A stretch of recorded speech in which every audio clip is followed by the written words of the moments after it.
साथियों, आइए आज हम जानते हैं कि कैसे दस्यु महर्षि बन गया। जब एक बार नारद मुनि वन से जा रहे थे तब नारद मुनि तो एक दस्यु ने पकड़ लिया और कहा कि तुम्हारे पास जो भी धन है वह मुझे दे दो। तब नारद जी ने कहा, तुम मुझे क्यों लूट रहे हो? मनुष्य तो लूटना या उसका वध करना कितना घोर पाप है तुम्हें पता ही होगा। तुम जिसके लिए इतना बड़ा पाप कर रहे हो, क्या वह सब तुम्हारे पाप कर्म का भार अपने ऊपर लेंगे? तब वह दस्यु बोला, अवश्य लेंगे। नारद जी ने कहा, एक बार पूछ टरा। तब उस दस्यु ने नारद मुनि तो पेश से बांधकर कहा, लूटो मैं आकर तुम्हारा वध कर दूंगा। उस दस्यु ने अपने पाप कर्म के बारे में अपने पिता से बोला और कहा, मेरा पाप कर्म के भार लेंगे।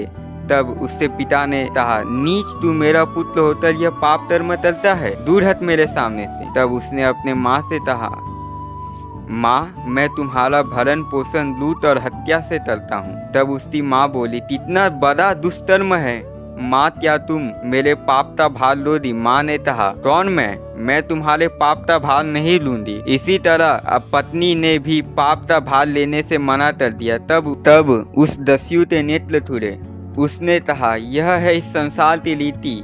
और वह दस्यु नारद जी से कहने लगा कि अब मैं क्या करूं? तब नारद जी ने कहा, तुम अब उन सब बातों तो भूल कर आगे बढ़ो। वह सब तुम्हारे शुभ के साथी हैं, किंतु अशुभ का साथी कोई नहीं होना चाहता। तुम अपने प्रीत उनसे लगाओ जो तुम्हारा साथ हर पल देंगे। तुम राम के नाम का तप करो, तुम राम से अपनी प्रीति लगाओ।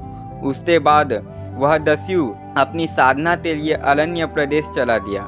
उसने 1000 वर्षों तक इतना कठिन साधना किया कि उसे देह ज्ञान भी ना रहा। यहाँ तक कि दीमतों ने उसकी देह पर अपने वर्मित बना लिए और उससे इसका भान तक ना हुआ। तब उसे एक ध्वनि सुनाई दी, महर्षि उठिए, अब तुम दस्यु नहीं रहे, तुम अब दो तपोपूत महर्षि हो।